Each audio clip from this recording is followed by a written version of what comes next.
questions to ask, right? A campaign with the confidence rising. I told WDF don't switch, good times are coming on even deep diving. Fan cams, reactions, watch along, still the pride of London thriving. The Eagles of South, they flying. Keep your eyes on us, we ain't hiding.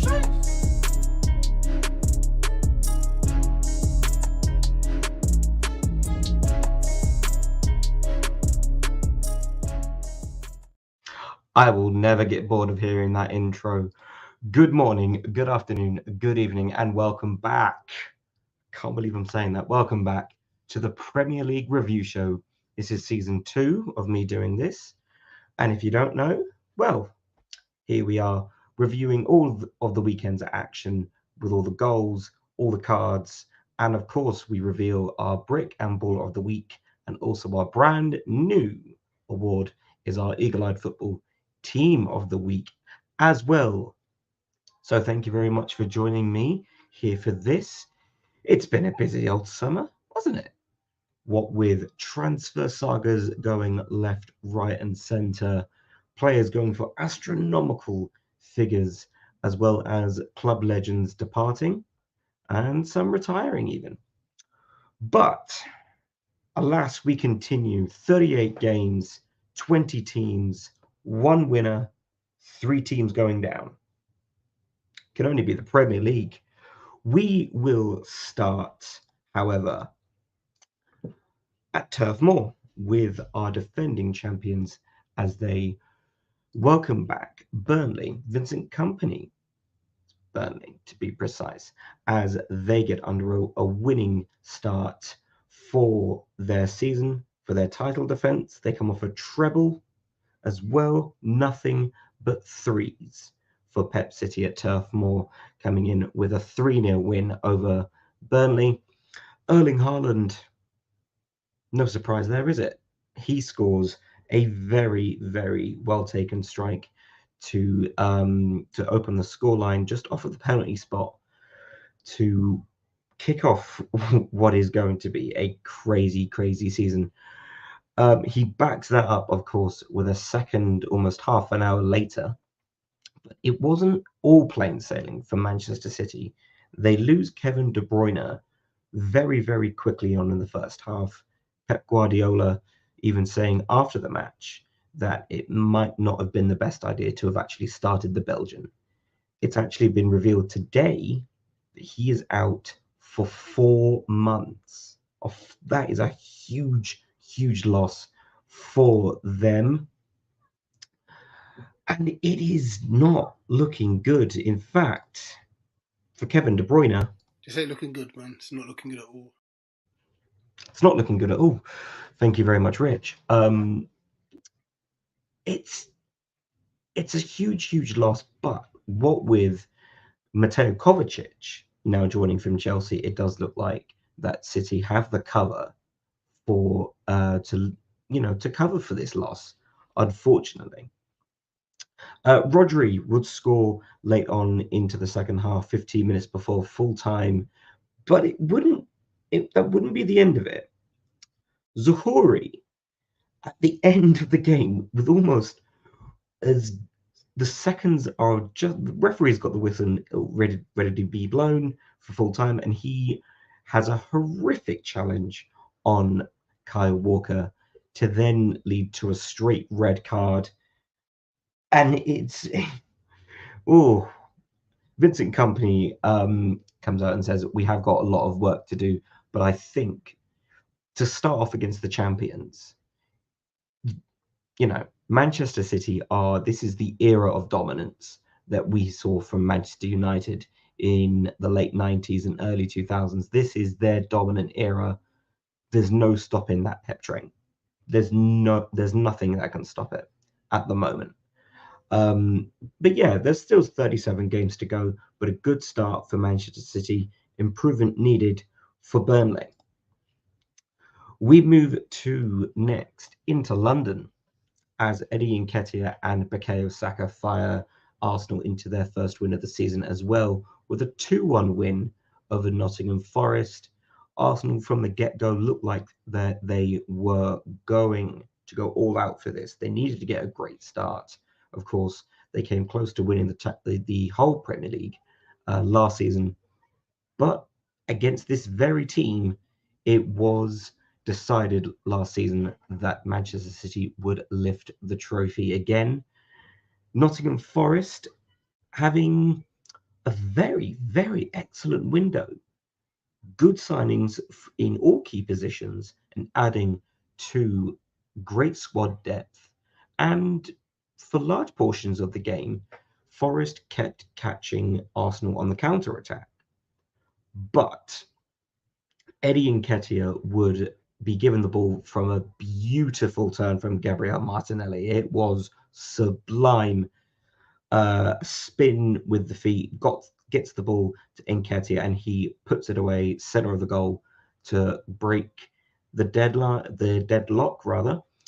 6 minutes later, Bukayo Saka off of the left-hand side of the Arsenal goal, of the Nottingham Forest goal. Oh, blimey, of the Forest goal would curl in a beautiful strike to make it 2-0, and then it would be plain sailing for Arsenal. Chances were taken, but it was well saved.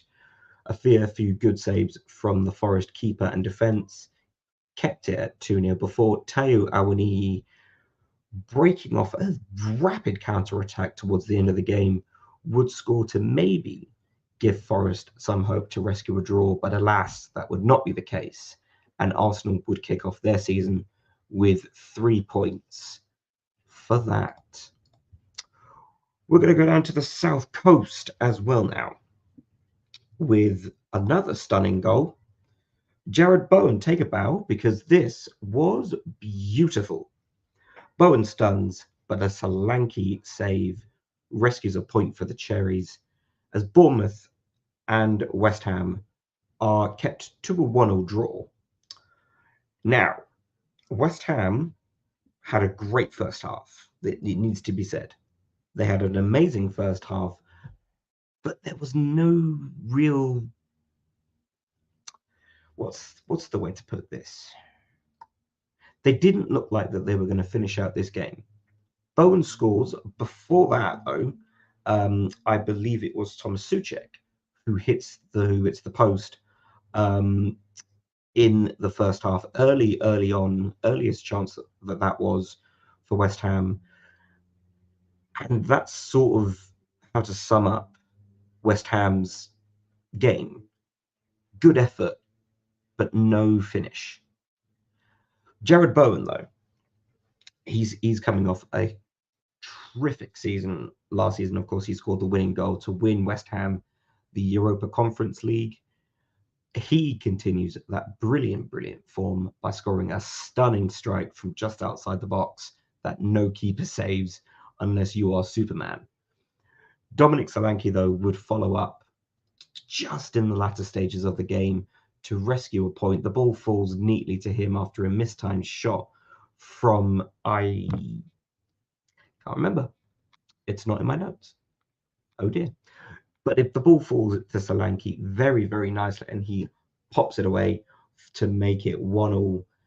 And that's the way it finishes for the Cherries and West Ham. Not really expecting much from these two teams. Bournemouth, at least in the last week and a half, have gotten some class signings to pop on to their shirts.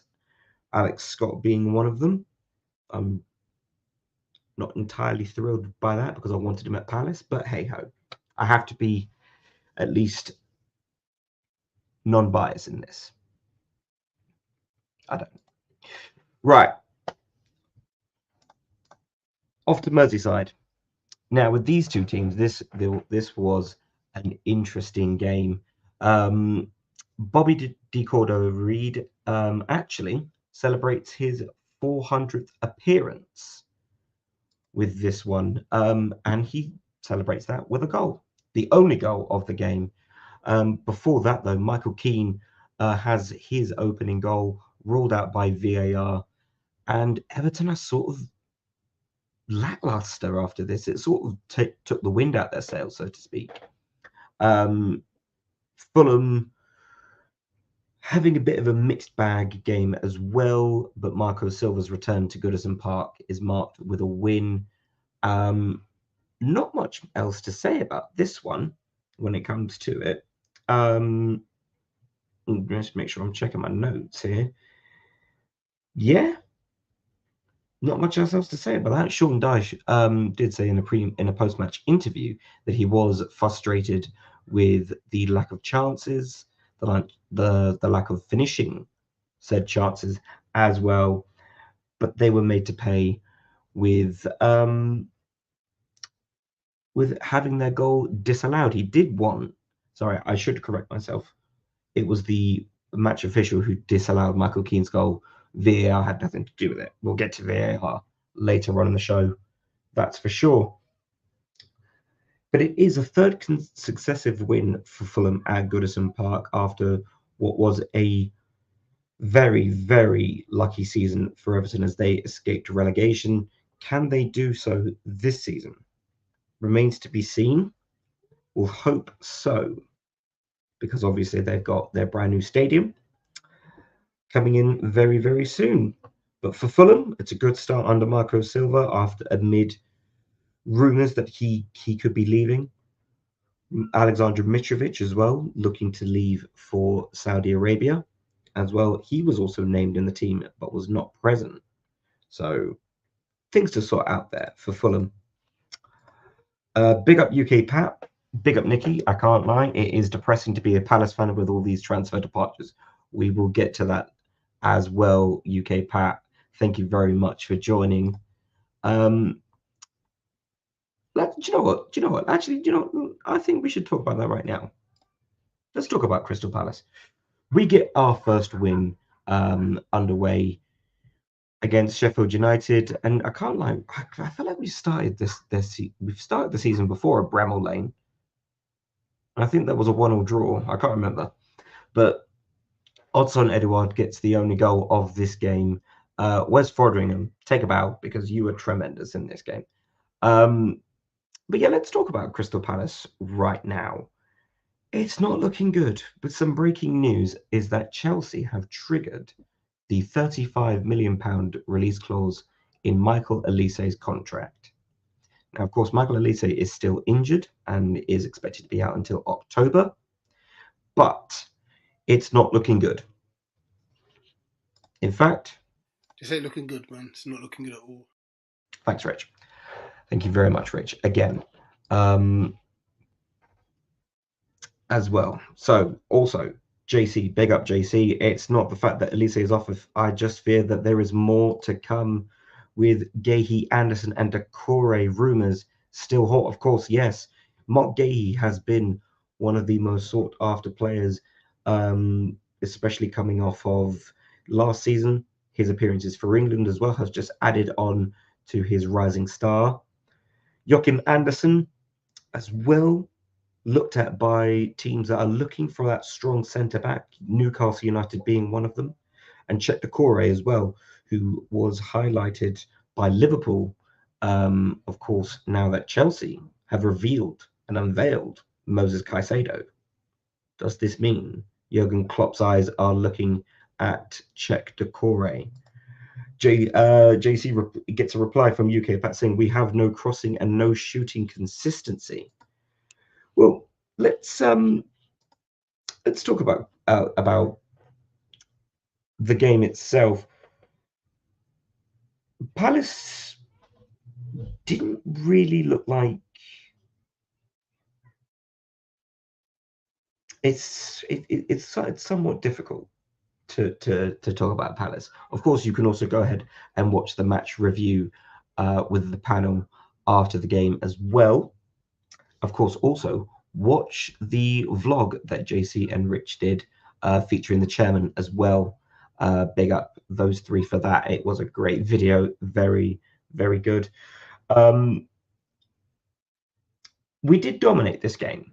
It has to be said. But Newcastle United defensively, spot on because they were very, very frustrating. Of course, they've man-marked Eze very, very well.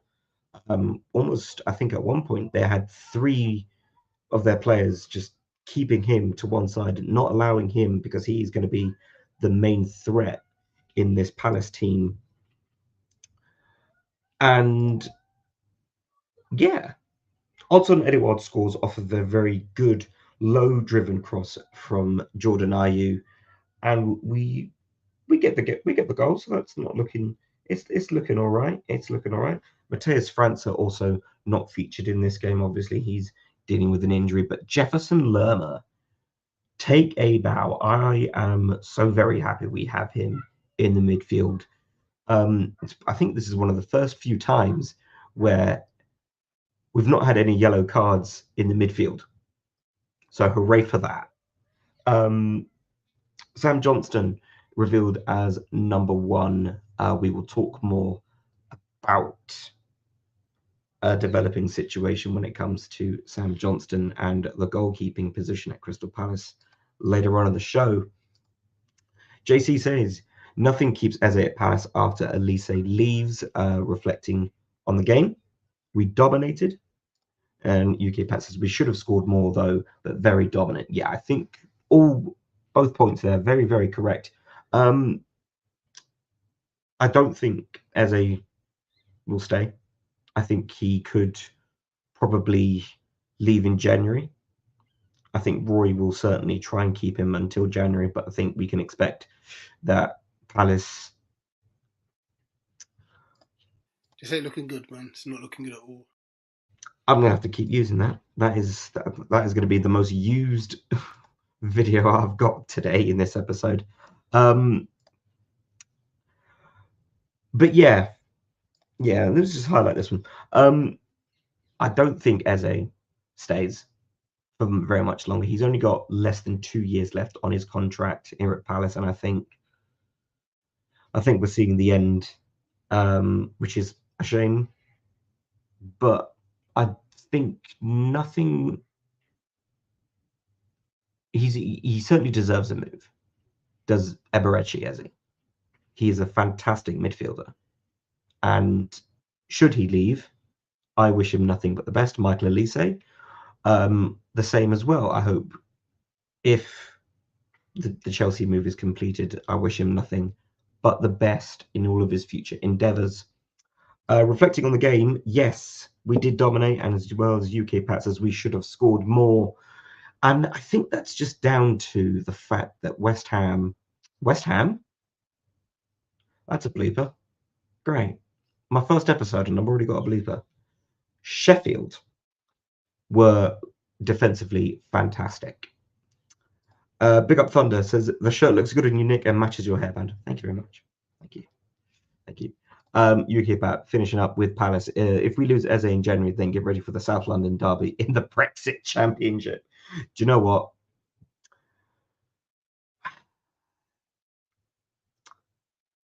If we get relegated, I'm not going to be too disappointed. Right. Let's go to the game of the weekend. The whole game weekend. Debuts everywhere at St. James's Park with I think this is the biggest number of debuts handed out on both teams. So Newcastle have gotten in Sandro Tonali, Moussa Diaby with Aston Villa. There's a lot of debutants in this one. This is a Premier League record. Tonali scoring after 6 minutes. Diaby leveling for Villa after 11. This is the earliest into a Premier League match that two different players have scored on their debut. As well as we also have Harvey Barnes making his debut as well for Newcastle United as well. So let's talk about this game. Well, Newcastle United from the get-go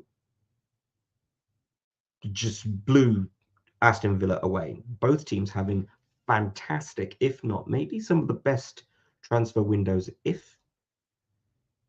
I think in all of Europe, with the buying power of Newcastle and Aston Villa respectively has just increased tenfold over the last 2 years. And we saw the quality with Newcastle in this game. Sandro Tonali gets his debut goal. 6 minutes into the game. He's smiling now. Alexander Isak follows up shortly after that, but not before. Moussa Diaby levels Villa up with a well-taken goal to beat the Newcastle defence. He scores, much to the delight of the Villa squad, but that's pretty much all it for Aston Villa, as Alexander Isak would score in the 16th minute to make it 2-1 after a well-taken goal. He would follow that up in the second half with a goal just before the hour mark to make it 3-1. Callum Wilson would also add to that, coming off the bench to score in the 77th minute, and Harvey Barnes with a very, very neatly tucked away goal in the 91st minute. But Villa blown away, which I was not expecting this. I was expecting a much more closer game. But the tactics of Eddie Howe's Newcastle, of course, they're going to blow anyone away if you're caught napping, and that's exactly what happened with Aston Villa. Work to be done for Villa, but a tremendous start for Newcastle as they pretty much assure themselves a top spot for the weekend. Let's move on, shall we? We're going to go into the first London derby of the season, life after Harry Kane. So, Harry Kane has left Tottenham Hotspur. It is the end of an era for Tottenham Hotspur and for Harry Kane, respectively. And it got off to a good start for Tottenham, sharing a point with London rivals Brentford. Christian Romero would open the scoreline for Ange Postecoglou's brand new squad in the 11th minute. But then,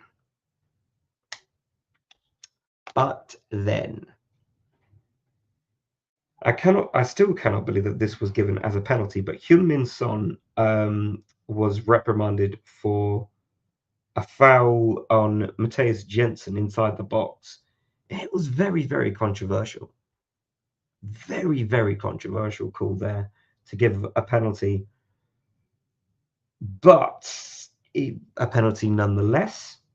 And Brian Mbeumo scores from the spot to level things up. Yohannes Wissa would score in the 36th minute, and then Emerson Royale would add a fourth goal, 4 goals in one half, in the 49th minute before halftime. They had 45 plus 4 minutes added on. But yeah, life after. It's a strange feeling knowing that Harry Kane is not in a Spurs shirt right now. And, well, the rumours are flying left, right and centre of who will replace Harry Kane at Tottenham Hotspur. But for the moment, it looks like Richarlison is going to be expected to fill in that role, but whether or not he can fulfill that role remains to be seen. Heung-min Son is handed the captain's armband from here on out. But new debuts for Spurs with Vicario, Ndogi, Van der Ven, and James Maddison. James Maddison also, what a wonderful free kick to set up Christian Romero's goal. Debuts for Brentford, Mark Flecken and Nathan Collins. Of course, Flecken, the brand new keeper for Brentford, as David Raya has been unveiled at Arsenal. So he was due to complete that move yesterday and has done so today. So it has been unveiled on a season loan deal with, I believe it is option to buy, not obligation. Correct me if I'm wrong, though. But we will stay in London for the Moises Caicedo derby, as I've called it, because this transfer saga has been hilarious. Brighton have certainly done an absolute wonder with their transfers, and I certainly think whoever's been doing the business for them, whoever is handling that, needs to take a bow, because they were absolutely tremendous in getting this deal done. 115 million, crazy British record. But let's talk about the game. A brand new Chelsea, almost, I think, brand new players in nearly every single position for Chelsea. It is a brand new era, of course. It is now the Poch era of Chelsea. Now, all the money that's been spent on a rebuild on Chelsea will certainly lead to, I think, one of the most exciting seasons we've had in a while. Because you have Manchester City defending, they're going for a fourth successive title, a feat that no English team has ever done. Arsenal are looking to kick off and try and go for the title again after last season's close call. Manchester United certainly in the running as well, with Chelsea, I think, proving to be the wild card in this, because they have got no European football, so they have that incentive. How do we get European football? Well, why don't we just go out and win the title? It's happened before. The last time Chelsea did this, well, look what happened. But Axel Disasi scores on his debut, but not before Luis Diaz tucks away a very, very neatly well taken goal here. And as to be said, Liverpool and Chelsea, they sort of cancelled each other out in this game. It wasn't a huge lot to do. Of course, Mohamed Salah and Ben Chilwell had their goals ruled out by VAR for marginal offsides. And when I say marginal, I'm so very glad we've got VAR looking at that, because these close calls are what we want in the Premier League. Mohamed Salah had his goal obviously ruled out, and of course he also struck the bar as well. And I think, had Chelsea been more clinical in this game, they could have been taking all 3 points home. But Enzo Fernandez, let's talk about Enzo Fernandez. He had an amazing game, which makes me believe that this is the season where Chelsea will cook. They are coming away with, I think, a trophy. That's an early prediction from me, that I think they will win. They will get their hands on silverware, whether that be a domestic trophy in that the FA Cup or the League Cup, or they win all the marbles. They go for it all. They go and win the league. Remains to be seen, but I think that this is the season for them to finally end what has been I think their last trophy was the Champions League. It might have been. Anyway, Robert Sanchez handed his debut. Of course, he's moved from Brighton as well. So it is a lot of people moving in. Of course, we already spoke about Enzo Fernandez. Nicholas Jackson also gets a start as well after a brilliant pre-season for them, for the Blues, that is, with yes, Alexis McAllister also making his debut alongside Szoboszlai as well. But yeah, points shared between the Reds and the Blues. Monday Night Football. And this one.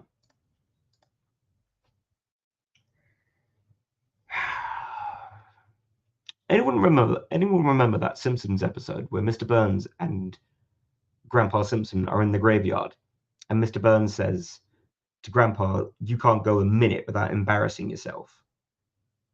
And then Grandpa replies, "Oh, how long was that?" When I think his trousers fall down. This is with VAR. This is the exact same thing with VAR. How long? We need to keep a timer of how long VAR can go without embarrassing itself. Because this game was absolutely hilarious, just for laughing at VAR. 1-0 win for Manchester United to kick off their season.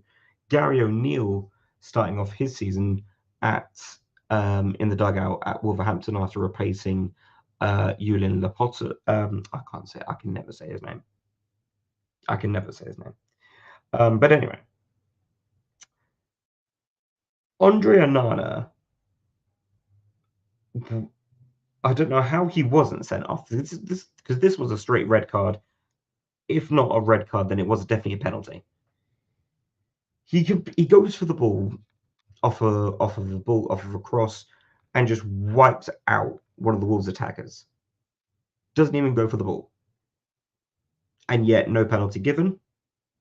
And then even following this game, match officials say, yes, this was a penalty and have apologized, which I'm not going to lie, that would just annoy me even more. And I think Gary O'Neill said something to that effect in his post-match interview on Sky Sports following the result. It's interesting. It's interesting how VAR it's still a problem. I mean, here I am just praising it a minute ago, and now here I am lambasting it again. But Raphael Varane, he scores a goal just halfway through the second half. Matheus Cunha, though, he had a golden opportunity to put Wolves ahead in the second half, but obviously couldn't get it away. And that's game for you. Aaron Wan-Bissaka finds Varane tucks it away, and 3 points for the Red Devils to kick off their season as well. But VAR fix up, because honest to God, honestly, that's. Oof. But Wolves will certainly find themselves hard done by after this game, and it is going to be a tricky season for them because obviously they're not looking to bring in any more players. That just down to funding and FFP. Gary O'Neill was brought in for this exact reason. Of course, last season he took Bournemouth into a mid-table stay, and can lightning strike twice with Gary O'Neill? Remains to be seen. It's going to be a long season. But that's pretty much it for all the games. Also, as I just realised, Brighton and Luton. So let's just put it in right now. There we go. Brighton 4, Luton 1. I almost forgot about this. Luton Town, welcome to the Premier League. Welcome. After a fantastic playoff final, Luton Town are in the Premier League. They came up against a very, very fired up Brighton. Of course, they are now starting life without McAllister, without Caicedo, without Sanchez. There's a lot of players departing the South Coast. But the Seagulls made quick work of Luton Town with goals coming from Solly March, Adingra getting his first goal, João Pedro as well, and Evan Ferguson scoring late on in the game to make it an absolute thrashing for the Seagulls against Luton Town. Of course, Carlton Morris would score in the 81st minute against Luton, for Luton rather, to end the game 4-1. Brighton are a team that will be scary because Roberto De Zerbi is a magician. Whatever he has done at Brighton is working fantastically. Solly March, close range header, point blank range, couldn't miss that, does and puts it away nicely. Mitoma, Caro Mitoma. Oh, if he's not in your FPL, get him in there, guys. Because honest to God, this guy is incredible. And this was just the easiest win that you could possibly hope for. Of course, the last time that these two teams met each other was in 2008. And that was in League One at Kenilworth Road. And look where they are now, both in the Premier League. So there we go. So it's time for a brand new segment. Well, it's not brand new, but I've got a brand new thing.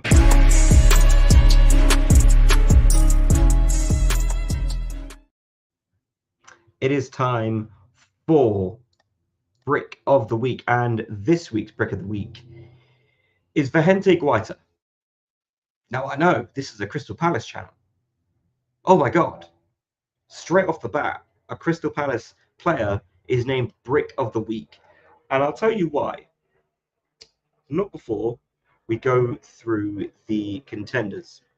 So those were Emi Martinez against Almiron. Now, I don't know if you watched the Newcastle Villa game, but Emi Martinez is caught outside the box and brings down Almiron for what is a straight. It's a sending off, in my opinion. It's a sending off, but he gets booked anyway.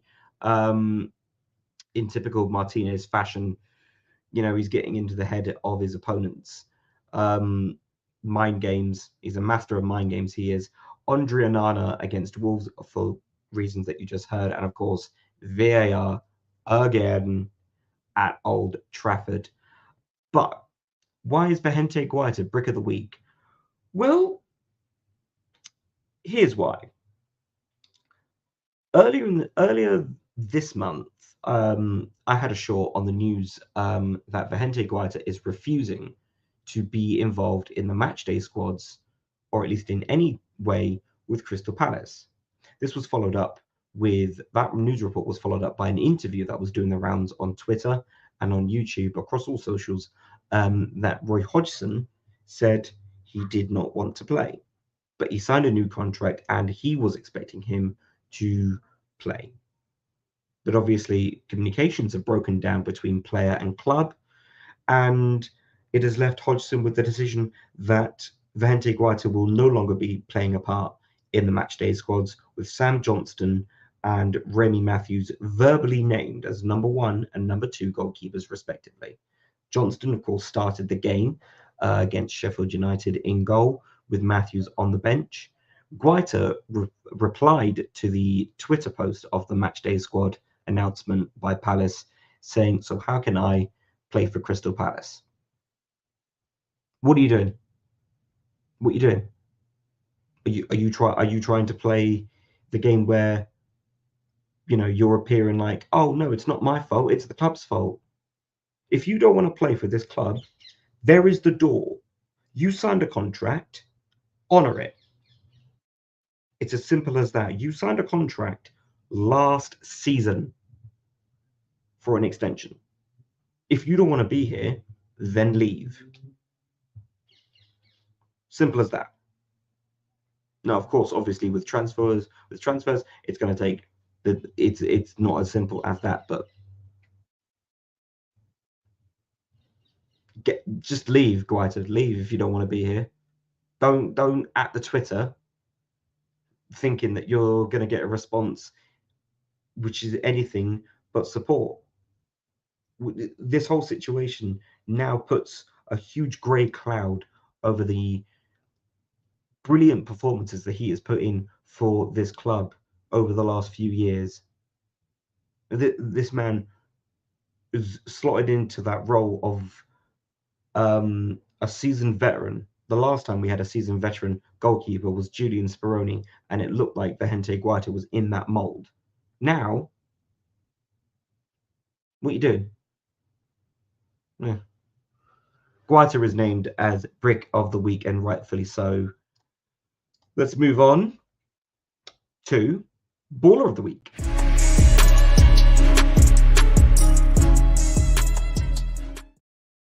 Do you know what? Before I announce Baller of the Week, special shout out to Rich for setting these videos up for the Eagle-Eyed Football Premier League review show. Thank you ever so much, Rich. Right. Oh, hang on.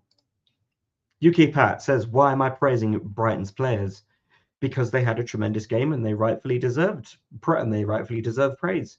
I have to be journalistically unbiased in this show. So allow me. I have to be. We have to highlight their games. Ball of the week. We need 2 contenders for this one, and both are brace scoring strikers. First of all, Alexander Isak. That should say against Aston Villa versus Aston Villa. And Erling Haaland versus Burnley. But of course, come on. Who else is it going to be? It's going to be Erling Haaland, who scores the first of many Border of the Week. I lost count how many times he won it last season as well. And oh god, was it ever going to be anybody else? No, not really. Baller of the Week goes to Erling Haaland after 2 well-taken goals, but Isak certainly was in the mix there as well. And yeah, that was that. Right, now, on to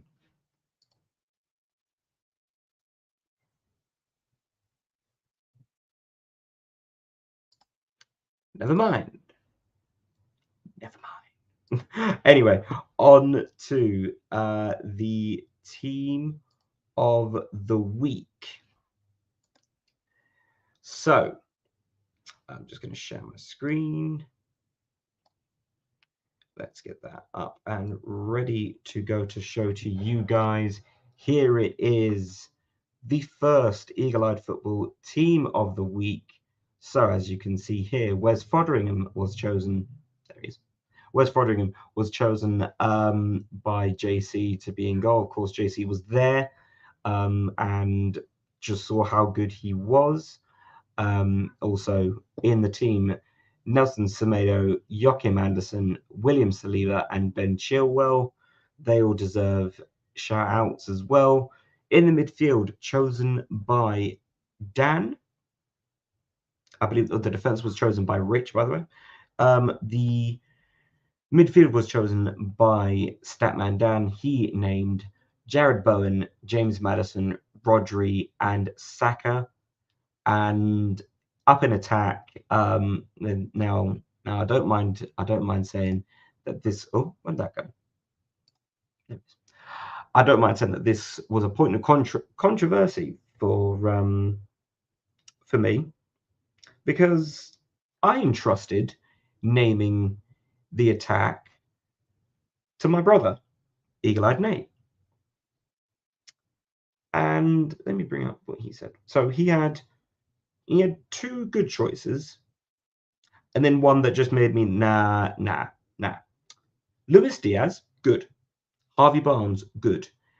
Evan Ferguson. I'm gonna let that sit with you. Evan Ferguson, a man who played 12 minutes of football, scored a goal. Don't get me wrong, scored a goal against the record goal scorer of the Premier League last season, and one of the most exciting talents, both of which scored braces, both of which were nominated for Baller of the Week. So unfortunately for that, I'm going to be using my veto powers as host of this show to disregard that. I have instead decided to name Alexander Isak and Erling Haaland as our 2 top strikers for this lineup, and of course manager as well, being Eddie Howe. But unfortunately, in the site that we use, we can't name a manager. Would be nice, wouldn't it? But yes, Eddie Howe, certainly manager of the week. But there it is. Foderingham, Semedo, Anderson, Saliba, Chilwell, Bowen, Maddison, Rodri, Saka, Isak, and Haaland makes up the Eagle-Eyed Football team of the week. So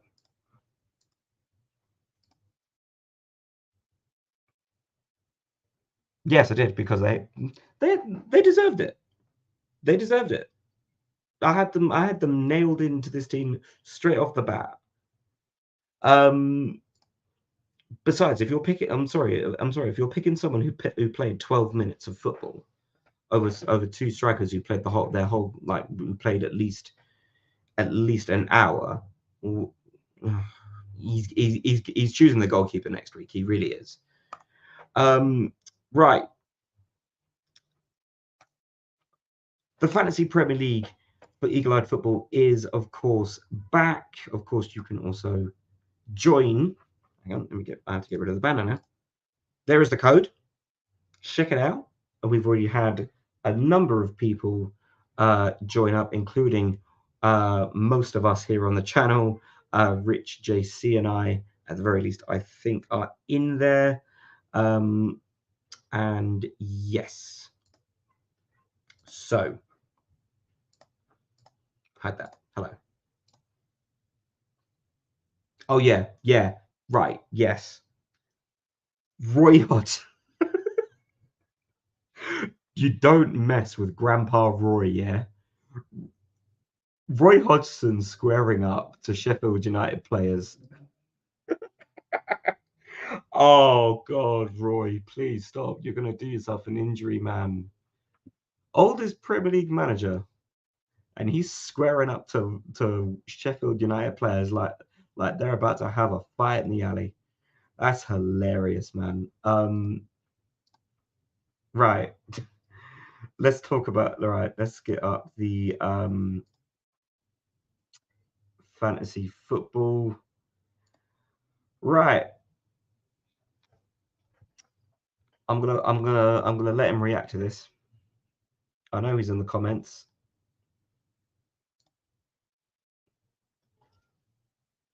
Number one is, and I know UK Pat's gonna be happy to see this, the GO is standing atop the FPL.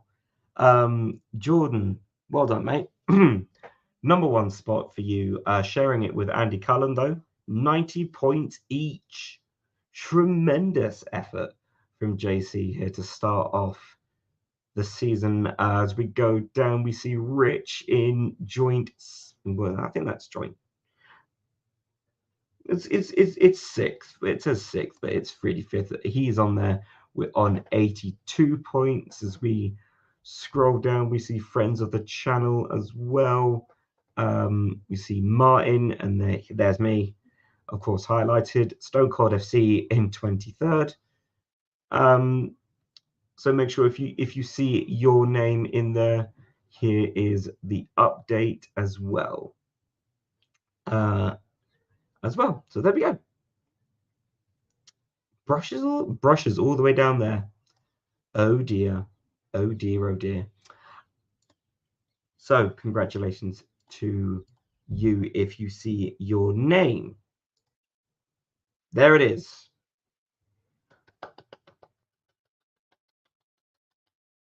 In fact, maybe I think maybe I might start including, if you have a good FPL week, you might get in for Baller of the Week. So JC, I think there's a late nomination for Baller of the Week in there. If you can repeat that performance next week, let's see. Who are my players? Well, I'm going to keep that my secret. That's for me to know. Yeah, it's for people to know and for JC to keep to himself. So what else is there? Oh yes, we also have to say the Premier League table after game week 1. Let's take a look, shall we? So that's the wrong layout. There it is. Hooray! I got it working. So here is the bottom 10, starting from the bottom. Aston Villa, of course, rock bottom after their 5-1 thrashing against Newcastle. Burnley down as well. Luton Town as well, with Wolverhampton Wanderers there. Sheffield United after their 1-0 loss to Crystal Palace.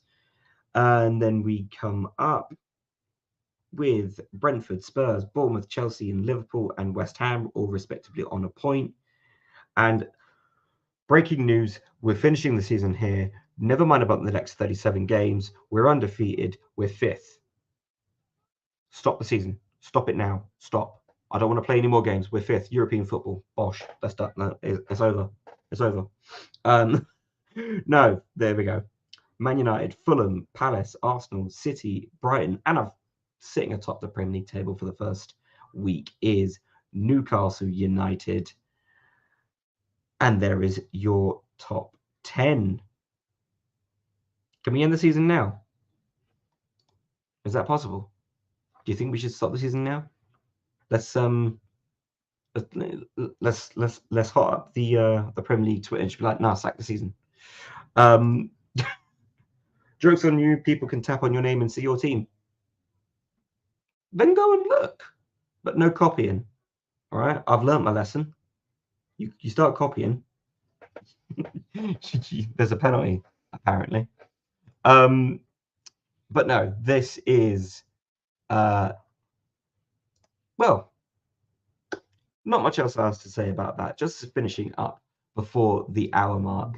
Thank you ever so much for joining me for Game Week 1, Season 2, Episode 1 of the Premier League Review Show. I will be back next Tuesday to give you all the details and all the reviews from next week's Premier League games. Please don't forget to like, share, and subscribe. I just don't want to do another hot chip challenge. I just don't. Especially considering I've had one of the best starts to the predictions. I've 15 points. Not bad. We have to do it. We have to have a repeat next time. Of course, you can follow me at Selhurst Saint on Twitter and at Saint F Selhurst on Instagram. But please don't forget to like, share, and subscribe to the channel. It's nice having the Premier League back, isn't it? So very, very nice. Anyway, guys, that is it from me. I will see you all very soon, or see you next week. I don't know. I haven't decided on an outro yet. I'll have an outro next week. Anyway, peace.